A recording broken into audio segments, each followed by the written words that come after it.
Today we're gonna do a video on the basics of Chinese Dao. But we don't know anything about the Dao. So we invited a special guest. Hi there, my name is John, I'm from San Diego, California, and I'm the head instructor at Iron Ox Physical Culture. We primarily teach Chinese swordsmanship, but not just the forms and techniques, we focus on how to fight with these weapons. So here we go. Special thanks to Ocado Armory for supplying these awesome sword trainers.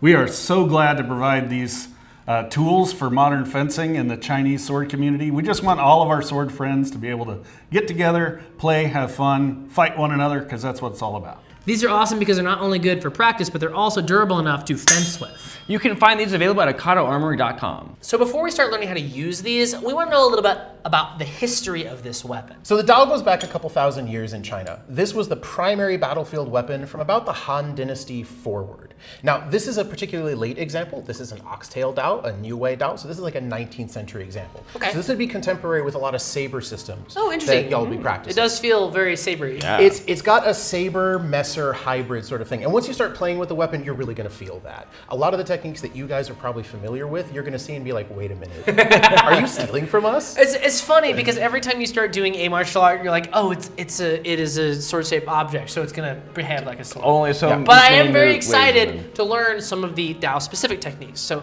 that's what we're gonna talk about next. So how do we hold this? Yeah, usually swords have interesting and different grips. What do we need to do? So we have a super secret Dao grip. Yeah. You put it in your hand and you hold it. Just kidding. So you don't have to do anything super specific. It's not like the Jian where you're gonna have to have this like very specific, almost metalhead grip on it. Just grab it as you would any normal sword. We don't really thumb the backstrap or anything like that. Okay, so it's more of like a handshake grip. Yeah, just a handshake grip is perfectly fine. Okay. What I tend to do, and this is Choke just up, choke down on this. tiny bit choked down. So Down, like okay. just underneath this ferrule is usually the best. Okay. Number one, because yeah, the Hushou's there to protect your hand, but if your thumb is right there, it's not doing as much protecting as Yeah, I it can could see be if that. it was slightly down here. And I mentioned the similarity between like Dao and Messer or Dusak techniques. Yeah. You're gonna see why having that hand down there is gonna be important because we're gonna use this guard, this Hushou, to actually manipulate our opponent's weapon in a couple cool ways. That's an interesting point. So you used a special name for this part. Are there different parts of the blade? How will we reference the blade? Yeah, so this part here is the Hushou. Hushou literally just means like hand protect or hand protector.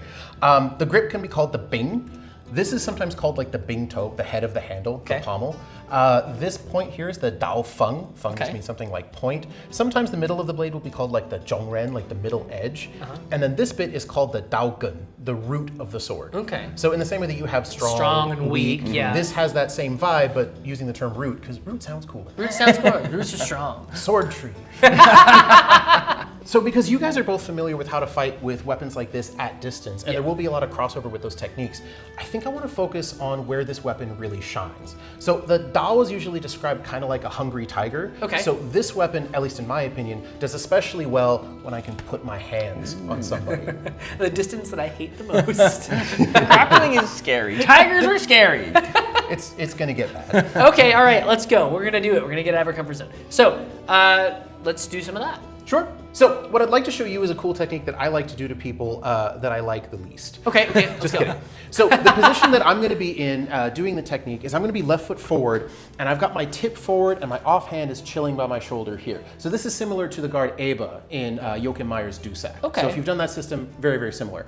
So what I'm going to be doing is as you're doing a downward cut for this side of my head, I'm going to do what you'd expect. I'm going to get behind my sword, and I'm going to use the flat to kind of kill your momentum here. My hand is going to reach, like I said, reaching out and touching somebody. There's the tiger's claws right there. Nice. And I'm going to slip my forearm into your neck, just like that. Now, of course, there's a pommel strike there. Yeah. But if you happen to see that and you check that hand slightly, I'm driving my forearm into you to put a little pressure on your neck and kind of ruin your day. Yeah. From this position, I'm going to pull down with the hilt of my weapon, and I'm going to bring my knee up into your midsection. Okay. That's really fun. Do that again. It's not great for regular sparring, but it's fun to show to people. Yeah. I'm gonna move this slightly so that it doesn't make a funny noise when we do this cool part. Oh yeah. So I come in with a cut As the cut here. comes in, I come in and I get behind my sword. I'm gonna reach up. I usually prefer to go right for the elbow joint here because then I can kind of immobilize your arm a little better. And I pull you in. If you check, then I end up in a really good position here. From there, I pull with my right arm. I'm really looking for lat activation to pull you in, and then I drive my knee into your midsection. This is really cool. I've done a very small amount of like Filipino martial arts in the Silat, and they do a lot of similar stuff. They call this a puño, and they do a lot of hooking with it. It's like swords are swords. Yeah, and you're gonna see a lot of that. In some of the other techniques, we do similar stuff where we can deflect and roll using the hilt to kind of grab people and move them around. Okay, I think you should beat up Clark next. All right, now I get to beat up Clark. So I'm gonna show you kind of the next bit that I do from there. Because once you tag someone in the midsection, they're usually gonna react to that, so we wanna have a follow-up. Cool. So we for have my a initial cut? position, Boom. I come in here, I grab, I hack with the forearm, and I get you in the midsection. Cool, but you're not dead yet. You're probably gonna be doing stuff. And I would prefer a not dead person with a sword to be on the ground. So all I'm doing when I do that is, of course, I've got that lat activation that helps me hook onto you, and I drop my weight and I push you to the ground. So again, from this position, I receive that initial cut, I grab, I hack, and I pull, and then I just time the pull of my arm with the drop of my weight. And then, you know, kick and stab and do all kinds of stuff. So if we do that same technique, you come in for your cut, boom, I come in, I hack, I strike. What if I don't want you to just kiss the ground? Yeah. Well, there's a cool technique I can do where I'm not only gonna pull down, I'm gonna pull you through. Oh, to the opposite side. Yeah, guiding with the pommel of my weapon. I like to pretend that I'm stabbing like someone in the knees, because that kind of helps me with the body mechanics. And I feed you through, and from here, if I want, I could take your weapon and then laugh at you for losing, or I could stab you and ruin your life. Me or anything. That's wild. Let's do it from the other side. Yeah. So they can see it on the camera. Okay, so we're here. That initial cut comes in. Boom. I grab, and then I just pretend that I'm going to stab the pommel through. I drop, I stab the pommel through, Boom. and then I send you to the Lord. So I want to know a little bit about how I would attack with the weapon itself. So for me, if this was a saber, I would be doing more of a punching motion. But with heavier sabers, sometimes I'll do more of a pulling motion and pulling through. How does this operate when doing basic cuts? What you just did was actually really good. So in Chinese martial arts, we talk about the waist being the commander. And the word that they use doesn't just mean commander, it means imperial commander. What that dude says goes, or you die.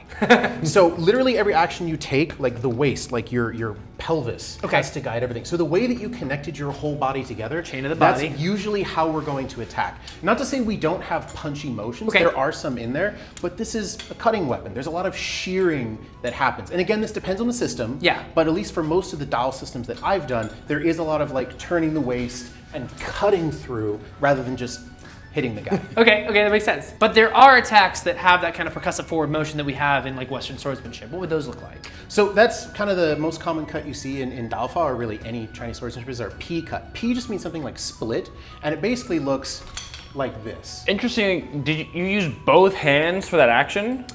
Not on the sword, but you did see me support with the offhand. So we have this thing in Chinese swordsmanship called danxing. It basically means like single form or simple form. It's a fancy way of saying that attack and defense are the same thing. And how we deflect governs how we initiate cuts a lot of the time. So if you look at that motion, if I just start from like our basic guard, you saw that I came in like this. You saw how my flat was rotated outward, and then I sprung up and cut from there. So there's the supporting motion that mimics what we do in deflecting. So if you were to cut at me, I'm not just putting my sword in the way. Like that'll work, but it's also not doing much to you in the process. Instead, what I want to do is kind of deflect and bump the sword out of the way, and I have this supportive structure that then opens up as I counterattack into you. This is really similar to in saber. Yeah. If you were to cut at my head, I use the momentum of this to roll into my moulinet. Yeah, and we do a similar thing. So that little step that you took, like how your left foot kind of circled back, we call that a tobu, or a stealing step. So again, from that guard, I'm basically just shifting my weight over, and then I shoot that out. It's very similar to, It's very similar. The weight distribution might be a little bit different. We tend to be very back-weighted. This is what, the cat or tiger the stance? Maobu, the cat stance. Okay. Different systems sometimes have a different name, but that's like the most common one. And for us, like almost all of the weight's on this back leg. That's like, interesting, because that's counterintuitive usually not. to what I would do. Can you explain that a little bit? So there's a couple of reasons we do it. It's sort of non-committal. Like, yes, we are rooted in this leg, but I can do kind of whatever I want with this one. So if I need to get over here for whatever reason, that leg can just shoot out. Oh, it's just like preset. Yeah, similarly, I'm loaded to explode forward if I need to. So whether I'm staying rooted in this position and I just need to spring into my attack, I'm ready for that. Or if I want to do something a little more athletic, I can launch into a lunge type motion. Okay, so you're basically taking the lunge and you're taking it from like that. But so when we lunge in the Western martial arts system, the first thing is to move the foot. So you're just kind of staying in this motion back here, so you can shoot. Yeah. That's interesting. That's interesting. I like that. Yeah, and different martial arts will have different reasons why they do that. In Southern Kung Fu, like some of the systems that I did in those martial arts, we did that because it preps you for launch, but it also means that if I need to abort the mission, I can do that very easily. I didn't have to commit to the lift and commit to the lunge. I can go whoop, and I can spring back off the ball of that foot. That makes sense. There's a lot of like, oop, I made an oopsie. I made an oopsie. Yeah. Okay, that makes sense. One of the interesting things I've noticed in all these parries, you've been very particular about getting it with your flat rather than your edge or the spine. Is there a reason? Yes. So number one, that's how I was taught. That's always important to preface that. And not every system will always agree on how to deflect, but generally speaking, like the orthodox way to deflect attacks in Chinese swordsmanship is going to be using the flat of the blade. There's a couple reasons for that. Part of it is a metallurgical thing, in the same way that Japanese swords are differentially hardened, so are Chinese swords. That technology flowed from China to Japan, right? So there's always that argument of, well, I'm going to wreck my sword if I deflect with the edge. Swords are consumables, though. Yes. They're there to protect your life. Yeah. The reason we do it, or one of many reasons, is because it sets up the follow-up cut. So for example, if David throws a downward cut at me, right, and I deflect like this, or I parry like this, I have to then reorient my edge to attack him. Whereas if I were to deflect like this, I'm on him. I've taken aim, so my Dao Feng, the point of my sword, is on him. Okay. And I can shoot that forward if I need to. Same thing with a hanging parry. If he cuts at me and I bounce that out of the way, Your my edge is edge already on. is already on there. And it's funny enough, when I do my hanging parry, I am doing it with the edge, but it's more I let it hit edge and then roll. Yes. So if I had a saber, which I do, and you were to attack me, I would take this hang here, but then I would start to roll it off. And so similar, just We sort of cut out the middleman. I mean, we do the same roll, it's just on the way there. to deflection. Yeah. And there's an additional thing that we do that I think you are doing instinctively. We void the body slightly as we do it. So let's say your target was this back shoulder, right? We have a fun drill in Jianfa that we call willow bends, where you thrust to a target and I just get the target out of the way. That motion blends into the deflection. The vibe being that if I mess this up and my deflection's not on point, at least the target's further away. I have to grab another sword now. That's also because that's the rapier thing. That also makes a lot of sense. Because just doing this squared is extremely uncomfortable. But if you do it with that turn, it suddenly becomes really easy. So if I was to fight you in rapier and I was to go for an incortada, one of the things I do with that is I void offline the body. So if you were to counter thrust me, because this is coming in on the inside, I'm not taking control of your blade here. I'm not protected like I would be in a 2. If I'm coming in on the outside, if I go straight, we both die. But if I do this as I move, I'm no longer in danger, which is very much like what you just said. And that again cuts back to that whole waist being the commander thing. Like I'm not just parked up in a position and deflecting and blocking like this. I'm turning the waist to drive the motion. And you see how when I do that, I sunk into that back leg and then sprung back out of it. Yeah. That's really basically how all of our deflections work. Whether it's this hanging deflection that we call jiao or stirring, literally like stirring the pot, like what I do at work. So when you cut at me, I don't just go here because let's be real, you have a mechanical advantage. You're going to go straight through me, especially if I'm just taking that with no body movement. I'm going nuh-uh, and I kind of bump that out. I'm not trying to force it out. I'm not punching it. You're going to the. I just kind of cam that off to the side. We call this leading the opponent's weapon into nothing because your momentum spills over there. And I don't care what it's doing over there. I cared what it was doing right here, and then that gives me that opening to cut back. Okay, it's really cool. And it also works for rising cuts as well. So let's say, for example, you did a cut, or if you thrust for my, oh, I hit the mic. That's okay. Let's say if you thrust for my midsection and I do this deflection. I've pushed your blade out and I've also opened you up for a rising cut. Okay, that makes sense. Whereas if I just went, and I parry this, well, again, I have to reorient my edge for a rising cut, and then I'm probably going to hit your husho. That's the other thing. These discards offer you a lot more protection than you might think, so I have to be aware of that. So when you thrust and I deflect, I've got to make sure that my cut is in a good position. Okay. All right, so what are like the basic guards? Because when we do saber, we're almost always exactly here, and there are other guards, but this is the big one. Where do you hold it in Dao? Kind of like that. We're just going to change the weight distribution a little bit. So your weapon's not going to be fully rotated out like this. It's a little more off at an angle. I'm still going to be behind the blade. I want that Dao Feng more or less pointed at the opponent's throat or like lower portion of the face. Notice that I'm rooted in that back On the leg. back I'm a foot. little more square, so I'm not quite bladed behind the sword. I'm parked up like this, and the offhand's chilling by the shoulder. So where you're at is actually pretty good, just a little bit higher. That's the usual engaging position that we use. We have other positions like an ox type position, just our usual high guard, which is really not so different. I'm just turning the waist and rotating behind it, and there's of course a similar position on the other side. But it's not kind of like what you might see in a HEMA text, where like there's a long series of guards. Usually you'll be taught some version of this or this, a high guard, and then sometimes there'll be like a low guard like this. And again, that depends on the system. Some of the historical stuff I'll show you guys later has a whole bunch of different guards and different starting positions.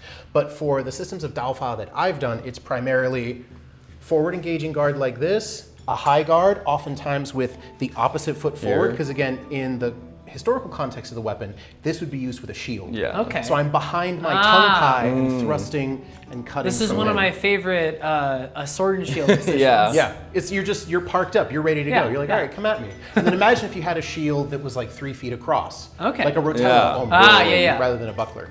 And yeah, those are our primary engaging positions. Once we start doing two-handed swordsmanship, the number of guards goes out the window. It's absolutely insane. Okay, so you've shown us a lot of stuff and it's all really cool, but honestly, it's all stuff that really made sense from our previous sword experience. Is there anything like really unique or different? Things that we wouldn't have much experience in that this does and is unique? So there is a cool technique called chan. It just means wrapping that we do that kind of, if you had to pick one technique that like signifies you're doing Dao Fa, this is the one. Okay, cool. And there's 2 versions of it. There's the boring one, and I'll show you that one first. And then there's the really cool one. So the boring one looks almost identical to the deflection I showed you earlier. Okay. If you were cutting from my head, I'm just going wee, and I'm wrapping around. Okay, so like a and I'm bigger cutting one. here. Yeah, we would just call that chan, wrapping around the head. And that can be used a couple different ways. You notice my offhand got involved, so I could use that as a way to go, ugh, get out of here. Okay. And I could cut through. The cool version of this you see in a lot of Southern Kung Fu systems. So I come from a Choi Lei Fut background, and that's where I learned this one. So in that system, Chan touches the body, and it wraps around as it cuts. So I might sweep to get you guys to get away from me, and then come around to another position. And you see how it contacted my body, and it gave me an opportunity to press. So if I was in close, I could put the blade on Clark and go, no. Get away from me. You know, oh, I cut you, you're bleeding. Ugh, go over there. That's really interesting. That is cool. Similarly, it's great for melees, because if we're in tight, I actually don't have the space to do all the really cool, sexy shearing cuts. I kind of have to be a little smarter about what I'm doing. So for example, if I had Clark pinned to the wall for whatever reason, you know, we're in kind of like a fight in the tea house, and I've cut him, I've pressed, maybe I stabbed him, he's done, and then I see you. Yeah. I have a problem. My sword's over here, and you're right there. Ah! So in that case, I might just wrap this around. Oh, that's cool. Yeah, so now I have it facing you. It's not in the best position for a But deflection. it's there. But you're But also it's like there. primed up, That's like cool. bracing. And you see those flow into cool techniques. So I might change direction, wrap, and then I could catch your blade on the flat of mine, roll it, thrust, do all kinds of different even stuff. so how did you do that? It was like this? Yeah, so almost imagine you've got it on your shoulder like you're aura farming. Yeah, You know, you're like, hey, what's up? And then just pretend you've got a back scratcher. I see, this is interesting, like Whoa. from here, because like I've got this angle, but from here, now all of a sudden I'm on this side, and I can even see like a shooting action from there. That's Yeah. really cool. Like, I mean, that that's just- the possibility, like if I You're had a here. long sword, and I was just like, Boom. whoa. On the other side, it's nefarious. That's interesting, I really like that. That's wild. It feels really cool. And it's great if you tail a shot accidentally, where like, you know, maybe I'm getting a little tired, I'm losing this match, yeah, right? And I swing this cutout and you fade back and I'm just like, oh dude, my tip's offline. All right, cool, recover. Okay, Now all in a right. fencing mask, kind of hard to do. Yeah. Obviously, if this were a military context, we wouldn't do that type of chan. But this is how we would do it in a melee, you know, kind of a more civilian context. Like, I said something that y'all didn't like, and y'all decided to could punish you- me for that. Reverse And grip I'm like, works. I've got, I've got a super niche. awesome reverse grip for Yeah, you great. later. You'll have fun with that. But yeah, it's very much a melee thing. We're like, I'm in tight, and I'm like, ugh. Nice. And you notice how you can pair it with a wider cut. Yeah, well, you also did this interesting thing where as you did it, you were on this side, weren't you? You also moved through, and it was really that that was really cool too. So the way they teach that is usually some version of like starting from this position, and they'll have you cut across and then come around. So do it one more time for me, please. So from here, it's almost like I'm doing this big horizontal shearing cut, and then I let this rest on my tricep. For you, it's like that perfectly in the divot between your giant shoulder and tricep. And then you raise up, making like kind of a house shape with your hands, and then you shear through again, and you tail that shot. Then you swing through, let it rest on the shoulder or a farm momentarily, and then reach around and you can press. Okay. And that's the basics of how they teach it. Think about it this way. I do these motions to make you afraid of me because I have a 2.5-foot razor blade going in your direction. And then as you go, oh no, he's vulnerable, wham! I throw some kind of attack after that. Is this also with a shield? This technique, no. It's not with this type You of could contact. probably but pair you this could with do a it. buckler really easily. A lot of these motions that you've shown in Chan remind me of sword and buckler. Is there any use case for using these with a shield or a buckler? Yeah, absolutely. So historically speaking, a Dao is usually going to be paired with a large shield called a tongue pie. This is a bit small, but it'll serve our purposes. So I could do those same motions if I'm parked behind the shield, except rather than using this to deflect, because obviously doing this would be a bad idea, I might just come from a point forward guard, wrap this here to get you thinking I'm cutting on this side, and then come around, and vice versa. I can be here or I can be here, and I could wrap around the head and strike this way. Well, thank you so much for coming out and teaching us some of the basics. And if people want to learn more, might be in your area, where could they find you? So you can find me in San Diego at Iron Ox Physical Culture, and you can go to iron-ox.com to see what we're up to. And if you're interested in some of the other wacky stuff that I do, you can find me on Instagram under the name Particron. All right, well, thanks so much, and we'll see you in the next video.